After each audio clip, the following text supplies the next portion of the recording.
నమస్తే.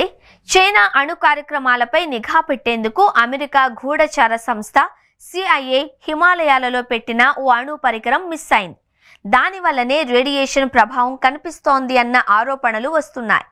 1964లో America CIAతో హిమాలయాలలోని నందాదేవిపై China గూఢచర్యం కోసం అణుశక్తితో నడిచే పరికరాలు ఏర్పాటు చేశారు.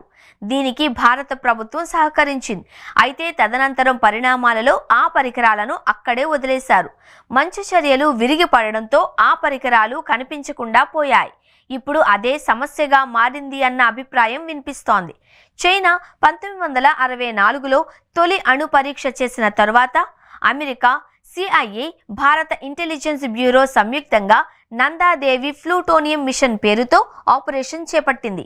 ఉత్తరాఖండ్లోని నందాదేవి శిఖరం 7816 మీటర్లు ఎత్తుంటుంది. ఆ శిఖరంపై ప్లూటోనియం శక్తితో నడిచే స్నాప్ జనరేటర్ ఏర్పాటు చేయడమే లక్ష్యం. ఇది చైనా అణు మిసైల్ కార్యకలాపాలను గమనించేందుకు ఉపయోగపడుతుంది.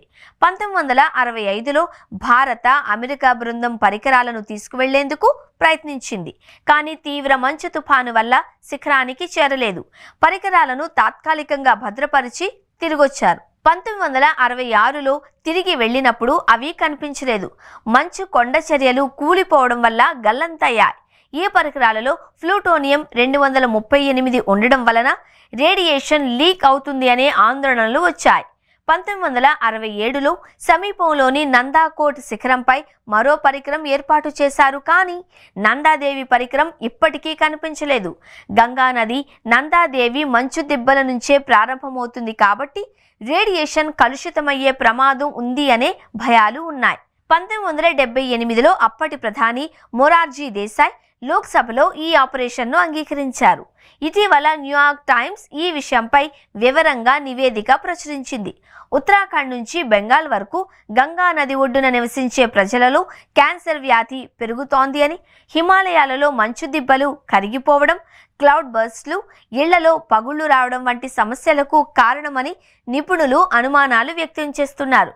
కేదార్నాథ్ విపత్తు, తీస్తా నది వరదలు, గంగోత్రి, యమునోత్రి మంచు కరిగిపోవడం, గంగా నీటి మట్టం తగ్గడం వంటివి ఈ అణు పరికరాల లీకేజీ వల్లే జరుగుతున్నాయని కొంతమంది విశ్లేషిస్తున్నారు.